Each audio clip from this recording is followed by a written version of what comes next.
Okay. So, what's brown and tall and spotted all over?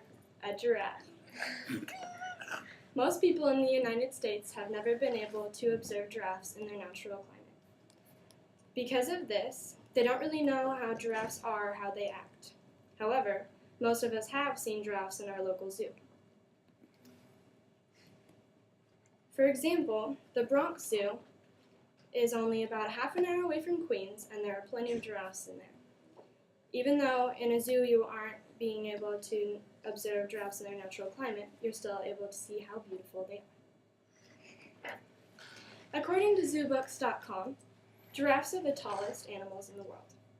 Their necks can be up to 6 feet long, which helps them to reach the leaves on the treetops. Leaves are their primary source of food. They actually eat 75 pounds of food a day, so they're pretty much constantly eating. Another thing about their necks is that they have 7 vertebrae, which is the same amount of vertebrae in their necks that humans have. Theirs are just much larger. Giraffes' legs are also up to 6 feet tall, and this permits them to run up to 35 miles per hour. This is very handy when outrunning predators, like lions and tigers. There are 9 different species of giraffes, according to nationalgeographic.com. Mostly they live in mid to South Africa, and every giraffe actually has their own pattern of spots, like a snowflake. No 2 giraffes have the same pattern.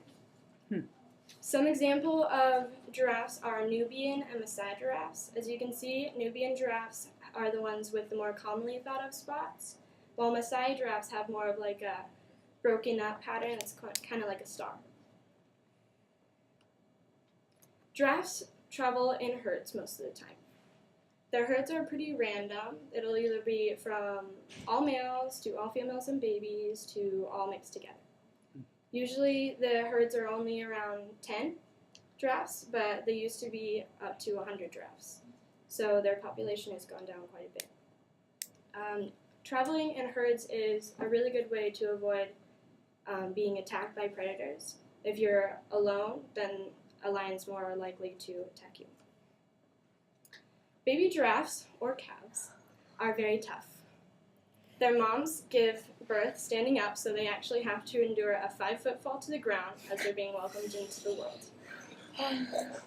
They're born very large. When they're born, they're already 6 feet tall and 150 pounds. Oh my god, could you imagine having a 6 foot? Sorry. They grow at a very fast rate. They grow about an inch a day, and by the time they've been born for a half an hour, they're already standing. After an hour, they'll have started nursing, and after a few days, they'll already have started nibbling on leaves. Some predators of giraffes are lions and tigers. Also, the other African cats will hunt them. They mostly go after the calves and the lone giraffes because it's very hard to take down a giraffe since they're so large.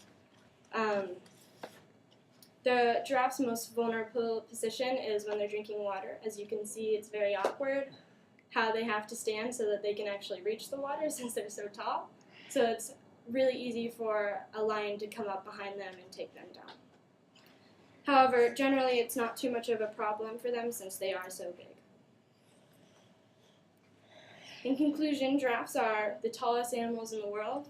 They have very long legs and necks. Their babies are very tough since they have to fall 5 feet to the ground when they're born. They're prey to lions and tigers. And if you haven't visited them at your local zoo, you should so that you can see their majestic beauty. Okay, thank you, Leslie.